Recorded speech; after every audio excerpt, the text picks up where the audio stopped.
जय हिंद दोस्तों, मैं अंकुर यादव आप सभी का स्वागत करता हूं आपके अपने YouTube channel my GS station में। दोस्तों, बहुत बड़ी खुशखबरी यह है कि आप सभी लोगों के सहयोग से आज हमारे परिवार यूट्यूब चैनल परिवार पर 1000 सब्सक्राइबर कंप्लीट हो चुके हैं।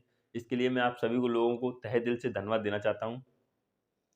ठीक है दोस्तों, जैसा कि आप सभी लोगों ने थंबनेल में देखा, आज हम लोग बात करने वाले हैं डीपीएसपी के बारे में, यानी directive principle of state policy, राज्य के नीति निर्देशक तत्व। ठीक है, अगर हम इनकी बात करें तो ये संविधान के भाग 4 में वर्णित हैं, जो कि आर्टिकल 36 से लेके 51 तक, यानी अनुच्छेद 36 से लेके 51 तक हैं। अगर हम इनकी बात करें, ये जो हैं किस देश से लिए गए हैं, तो ये आयरलैंड के संविधान से लिए गए हैं। ताज्जुब की बात तो यह है दोस्तों कि यह सिर्फ आयरलैंड और भारतीय संविधान में इनका वर्णन मिलता है। राज्य की नीति निर्देशक तत्वों का वर्णन सिर्फ और सिर्फ आयरलैंड और भारत के ही संविधान में इनका वर्णन देखने को मिलता है, या कह सकते हैं ये सिर्फ और सिर्फ इन दो ही देशों के पास है। अगर मैं इनकी मुख्य उद्देश्य की बात करूं तो इसका मुख्य उद्देश्य है भारत को आर्थिक व सामाजिक लोकतंत्र की स्थापना करना है। ठीक है दोस्तों, नेक्स्ट अगर हम इसकी बात करें, इसकी प्रकृति जो है वो एक सकारात्मक है, पॉजिटिव है, ये पूरा पूरा का पूरा। ठीक है, अगर इनकी बात करें तो यह केवल नैतिक शक्ति प्रदान करता है। ठीक है दोस्तों, इसके पास केवल नैतिक शक्ति ही प्राप्त है और कोई शक्ति इसके पास नहीं है। इसका उपयोग केवल राज्य के लिए किया जा सकता है, राज्य ही इसका उपयोग कर सकता है। ठीक है दोस्तों, और आम जनता या हम और कह सकते हैं ये कोई उपयोग नहीं कर सकते, ये केवल राज्य के ही द्वारा उपयोग किया जा सकता है। अगर हम बात करें 42वें संविधान संशोधन में डीपीएसपी को कुछ तत्व जोड़े गए थे, जिसमें से एक तत्व ये है कि मूल अधिकारों से परे वरीयता प्रदान की गई है। ठीक है, जैसे मूल अधिकार का हनन भी हो सकता है, उन्हें बंद भी किया जा सकता है, लागू भी किया जा सकता है, लेकिन इन्हें कोई फोर्स नहीं कर सकता है लागू करने के लिए। ठीक है दोस्तों, नेक्स्ट अगर हम चर्चा करें तो केटी शाह ने, ये कई बार क्वेश्चन पूछा जाता है एग्जाम में, कई बार क्वेश्चन पूछा गया है कि केटी शाह के द्वारा डीपीएसपी को एक ऐसा चेक कहा गया है जिसे बैंक अपनी सुविधा के अनुसार अदा करता है। ठीक है दोस्तों, बात करते हैं अपवर्तनीय की, तो ये इनफोर्सेबल हैं, इन्हें लागू करने के लिए कोई बाध्य नहीं है, राज्य या कोई भी इन्हें बाध्य नहीं किया जा सकता है। राज्य चाहे तो इन्हें लागू कर सकता है, राज्य चाहे तो इन्हें बंद कर सकता है, हम इन्हें ये नहीं कह सकते हमें बाध्य करना होगा। ठीक है, अगर हम सीधी सी अगर एक बात बोलें तो कह सकते हैं, जैसे मान लीजिए सरकारी नौकरी है।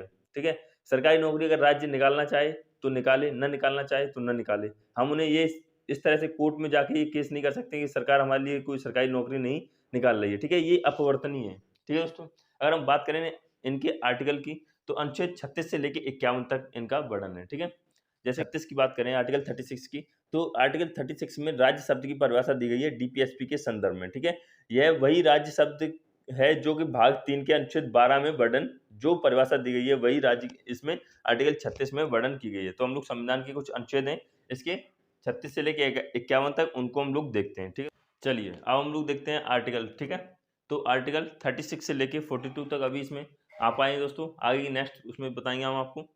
तो आर्टिकल 36 क्या कहता है, डीपीएसपी के संदर्भ में राज्य शब्द की परिभाषा। ठीक है, ये वही राज्य है जो भाग 3 के अनुच्छेद 12 में परिभाषा दी गई है, वर्णित है, वही राज्य यहाँ पे अनुच्छेद 36 में बताया गया है। ठीक है दोस्तों, राज्य शब्द की परिभाषा आर्टिकल 36 कहता है, डीपीएसपी के संदर्भ में राज्य शब्द की परिभाषा, राज्य शब्द से आपका वही तात्पर्य है जो भाग 3 के आर्टिकल 12 में उल्लेखित है। ठीक है दोस्तों, नेक्स्ट कहता है आर्टिकल 37। आर्टिकल 37 क्या कहता है, राज्य के नीति निर्देशक तत्व अपवर्तनीय है। ठीक है, कह सकते हैं इन्हें लागू नहीं किया जा सकता है, इन्हें लागू नहीं करवाया जा सकता है, लागू नहीं किया जा सकता। ठीक है,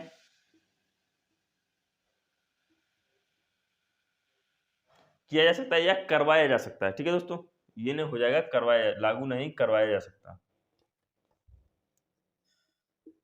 करवाया जा सकता है। ठीक है दोस्तों, तो आर्टिकल 37 क्या कहता है, डीपीएसपी के संदर्भ में, यानी राज्य की नीति निर्देशक तत्व अपरिवर्तनीय है, इन्हें लागू नहीं किया करवाया जा सकता है। ठीक है, अब आर्टिकल 38 क्या कहता है, राज्य, जो ये राज्य है, ठीक है, जैसे भारत अपना पूरा एक राज्य है, कहता है राज्य लोक कल्याण की अभिवृद्धि के लिए सामाजिक व्यवस्था बनाएगा। ठीक है, लोक कल्याण क्या हो गया, राज्य लोक कल्याण की अभिवृद्धि के लिए सामाजिक व्यवस्था बनाएगा, ना कोई गरीब रहेगा ना कोई अमीर रहेगा, सबके लिए समान भाव का रहेगा, जितने भी संसाधन है सबके लिए बराबर है, ना ही कोई जैसे कोई बड़ा व्यक्ति है तो उसके लिए ऐसा कोई स्पेशल नहीं है कि सूरज की रोशनी उसके लिए अधिक है, है ना, हम गरीबों के लिए कम है, जिसके लिए जो भी है संसाधन है वो सभी के लिए बराबर है, ठीक है। ऐसा सिर्फ कहने की बातें, होता तो नहीं है भाई। आर्टिकल 39 क्या कहता है? राज्य द्वारा अनुसरणीय कुछ नीति तत्व। राज्य ने आर्टिकल 39 में क्या कहा है? इसमें कुछ नीति निर्धारित की गई हैं, जो कि कुछ लगभग 6-7 के लमसम में है, जो कि यहाँ पे इसमें बताया गया है, ठीक है। राज्य द्वारा अनुसरणीय कुछ नीति तत्व हैं, जो कि इनमें वर्णन किया गया है आर्टिकल 39 में, ठीक है दोस्तों। अब आर्टिकल 39 का सब क्लॉज कह रहा है ए, यानी 39 का कह रहा है समान न्याय और निःशुल्क विधि सहायता। समान न्याय का क्या मतलब है? सभी के लिए न्याय भी समान होगा, ठीक है। चाहे वो कोई कितना भी बड़ा पैसा वाला बना रहा है, चाहे कोई गरीब क्यों ना बना रहा है, सबके लिए समान न्याय होगा। अगर किसी की मृत्यु, जैसे मान लीजिए किसी ने किसी का मर्डर कर दिया, अगर उसके लिए 2 महीने की सजा है या 6 साल की सजा है, तो वो चाहे कोई पैसा वाला बना रहा है, चाहे कोई गरीब बना रहा है, सबके लिए समान न्याय ही होगा, ठीक है। जैसे सलमान खान ने उसमें हिरन को मार दिया था, तो उनके लिए, चाहे वो कोई भी बना रहा है, सबके लिए समान ही न्याय होगा, ठीक है दोस्तों। निःशुल्क विधि सहायता। विधि सहायता का क्या मतलब है? जैसे मान लीजिए किसी के पास कुछ पैसे वगैरह नहीं है, तो हम लोग फ्री ऑफ, सरकारी जो काम होते हैं वो ज्यादातर कैसे हो जाते हैं? निःशुल्क में ही हो जाते हैं, ठीक है दोस्तों। आर्टिकल 40 क्या कहता है? अनुच्छेद 40 कहता है ग्राम पंचायतों का संगठन। अनुच्छेद 40 कहता है ग्राम पंचायतों का संगठन। इस अनुच्छेद को महात्मा गांधी का भी अनुच्छेद कहा जाता है, ठीक है। आर्टिकल 40 को गांधी अनुच्छेद भी कहते हैं हम लोग, ठीक है दोस्तों। नेक्स्ट है अनुच्छेद 41। 41 क्या कहता है? कुछ दिशाओं में काम, शिक्षा और लोक सहायता पाने का अधिकार, ठीक है। कुछ ऐसी कंडीशंस होती हैं, जैसे मान लीजिए कोई व्यक्ति गरीब है, तो उसे अपना काम पाने का अधिकार है, ठीक है। शिक्षा पाने का अधिकार है, लोक सहायता पाने का अधिकार है ना। काम पा लिया, शिक्षा पा ली, लोक सहायता पा ली, तो ये राज्य के द्वारा लागू किए जाने वाले कुछ तत्व हैं, ठीक है। नेक्स्ट क्या कहता है? आर्टिकल 42 कह रहा है काम की न्यायसंगत और मानवोचित दिशाओं का तथा प्रसूति सहायता का उपबंध, ठीक है दोस्तों। आर्टिकल 42 कहता है काम की न्यायसंगत, किसी के साथ भी कोई भेदभाव नहीं होना चाहिए। मानवोचित दिशाओं, चाहे वो कैसी भी कंडीशन हो, ठीक है। अगर किसी की तबीयत खराब है, तो उसके साथ वही व्यवहार करना चाहिए जो एक नॉर्मल व्यक्ति के साथ करते हैं, ठीक है। महिलाओं द्वारा प्रसूति सहायता का उपबंध दे रखा है इन्होंने, ठीक है दोस्तों। तो हम लोग बात करते हैं आर्टिकल 43 की। आर्टिकल 43 क्या कहता है दोस्तों? कर्मकारों के लिए निर्वाह, मजदूरी आदि। जो लोग काम करने वाले होते हैं, जो मजदूर वगैरह होते हैं, उनके लिए काम की व्यवस्था करने के लिए सरकार का, राज्य का क्या है? उत्तरदायित्व है, ठीक है दोस्तों। आर्टिकल 43 का कहता है उद्योगों के प्रबंध में कर्मकारों को भाग लेना। जैसे जितनी भी बड़ी बड़ी फैक्ट्रीज वगैरह होती हैं, जो भी बनती हैं, उनमें जो कर्मकार यानी जो कर्मचारी होते हैं, ठीक है, उनको भाग लेने का उन्हें पूरा पूरा क्या होता है दोस्तों? उन्हें राज्य छूट देता है, ठीक है दोस्तों। 44 कहता है नागरिकों के लिए एक समान सिविल सहायता, ठीक है, सिविल सहायता, ठीक है। गोवा राज्य एक भारत का एकमात्र ऐसा राज्य है जिसमें आपका समान सिविल सहायता लागू है, ठीक है। आर्टिकल 43 सिर्फ वहीं लागू है। आर्टिकल 45 कहता है बालकों के लिए निःशुल्क व अनिवार्य शिक्षा का उपबंध, ठीक है। हम लोग जब गांव, आप शहरों में तो आजकल सरकारी स्कूल या प्राइमरी जिसे बोलते हैं स्कूल नहीं रहे हैं, लेकिन गांव में आज भी प्राइमरी स्कूल्स होते हैं, ठीक है दोस्तों। तो 0 से यानी 6 से 14 वर्ष तक के बच्चों को राज्य निःशुल्क शिक्षा उन्हें प्रदान करेगी, ठीक है। उनके लिए उनका लालन पोषण, जितना भी पोषण होगा, सब राज्य के ही द्वारा होता है, ठीक है दोस्तों। जैसे उन्हें पढ़ाई लिखाई करना, उनके लिए खाने की व्यवस्था करना, ये सब क्या है? राज्य के कर्तव्य हैं, ठीक है। आर्टिकल 46 कहता है अनुसूचित जाति व अनुसूचित जनजातियों और अन्य दुर्बल वर्गों की शिक्षा और अर्थ संबंधी हितों का अभिवृद्धि करना, ठीक है। यानी जो शेड्यूल क्लास कास्ट होती हैं, SC ST वाली जो होती है, ट्राइबल जनजातियां होती हैं, उन सभी के लिए उनका भी ख्याल कौन रखेगा? राज्य ही रखेगा, ठीक है दोस्तों।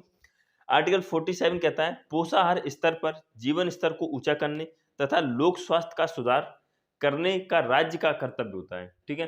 पोषाहार, खाने पीने की व्यवस्था से लेके जीवन के स्तर को लेके, कौन गरीब है, कौन ऊंचा है, कौन नीचा है, ये सब देखना है, कौन क्या कर रहा है, कौन नहीं क्या कर रहा है। लोक स्वास्थ्य, हमें अपने स्वास्थ्य के लिए भी सरकारी हॉस्पिटलों की व्यवस्था की गई है राज्य के द्वारा, ठीक है। तो ये किसका कर्तव्य है? ये राज्य के कर्तव्य है, ठीक है दोस्तों। आर्टिकल 48 कहता है कृषि एवं पशुपालन का संगठन करना, ठीक है। राज्य अगर किसी कृषि, जैसे मान लीजिए अभी बहुत पहले, अभी कुछ दिनों पहले MSP के ऊपर एक बहुत बड़ा बवाल चल रहा था, तो वो क्या था? राज्य उसके उत्तरदायित्व होता है, ठीक है दोस्तों। कृषि और पशुपालन में हमें सहायता करना, जैसे हमें मान लीजिए हमें बहुत सारी भैंसों का पालन करना है या गायों का पालन करना है या मुर्गियों का पालन करना है, तो हमें राज्य से संबंध से बात करनी पड़ेगी और वो हमारी क्या करेगा, वो मदद करेगा, ठीक है। तो कृषि एवं पशुपालन का संगठन आर्टिकल 48 में कहता है, ये इंपोर्टेंट है, ठीक है दोस्तों। एक ये इंपोर्टेंट है, ठीक है। कुछ इंपोर्टेंट आर्टिकल हैं वो याद कर लीजिए ताकि वो पेपरों में हर बार पूछे जाते हैं, ठीक है दोस्तों। आगे चलिए नेक्स्ट हम लोग बात करते हैं 48 का। 48 एक क्या कहता है, पर्यावरण का संरक्षण तथा संवर्धन, वन एवं वन्य जीवों की रक्षा करना, ठीक है। ये राज्य का एक कर्तव्य होता है कि पर्यावरण की रक्षा करे, वन और वनों की रक्षा करे, वन्य जीवों की रक्षा करे, ये सब किसका कर्तव्य है, ये दोस्तों राज्य के कर्तव्य है, ठीक है। आर्टिकल 49 कहता है राष्ट्रीय महत्व के स्मारकों, स्थानों और वस्तुओं का संरक्षण करे, ठीक है। जैसे राष्ट्रीय महत्व के, यानी जैसे आपका हो गया ताजमहल हो गया, लाल किला हो गया, जामा मस्जिद हो गई, जो भी राष्ट्रीय महत्व के स्मारक हैं, ठीक है, या स्थान है या वस्तुएं हैं, उनका संरक्षण करे, ठीक है। उनकी सिक्योरिटी में कुछ ना कुछ करे ताकि उन्हें कोई आम जनता या कोई भी हानि ना पहुंचा सके, ठीक है दोस्तों। आर्टिकल 50 कहता है कार्यपालिका एवं न्यायपालिका का प्रतिकरण, मेलजोल बनाना, ठीक है। कार्यपालिका और न्यायपालिका का प्रतिकरण करना, ये राज्य के कर्तव्य हैं। आर्टिकल 51 कहता है अंतर्राष्ट्रीय शांति और सुरक्षा की अभिवृद्धि करना, ठीक है। यानी राज्य के बाहर अंतर्राष्ट्रीय शांति और सुरक्षा का अभिवृद्धि करना, ये भी एक राज्य के क्या है दोस्तों, ये ड्यूटी है, एक तरह से कह सकते हैं ये ड्यूटी है, हाँ, कर्तव्य भी होते हैं, ठीक है। इसके अतिरिक्त अब ये आर्टिकल आपके 36 से लेके 51 तक तो ये आपके राज्य के नीति निर्देशक तत्वों में वर्णन किए गए। इसके अतिरिक्त 2 अनुच्छेद और हैं जो इनका वर्णन करते हैं, ठीक है। एक है आपका आर्टिकल 350 का, यानी अनुच्छेद 350 का, जिसमें कहा है प्राथमिक स्तर पर मातृभाषा में शिक्षा प्रदान करना, ठीक है। प्राइमरी लेवल पे, 0 लेवल पे, यानी कह सकते हैं कि आपको हिंदी का प्रचार प्रसार करना। आर्टिकल 351 कहता है हिंदी को प्रोत्साहन करना, यानी हिंदी को बढ़ावा देना। हमारी जो राजभाषा है उसको क्या करना है, हिंदी को बढ़ावा देना है, ठीक है दोस्तों। ये तो आपके राज्य के नीति निर्देशक तत्व हो गए हैं। वीडियो पसंद आई हो तो वीडियो को लाइक करें, चैनल को सब्सक्राइब करना ना भूलें। थैंक यू दोस्तों, जय हिंद।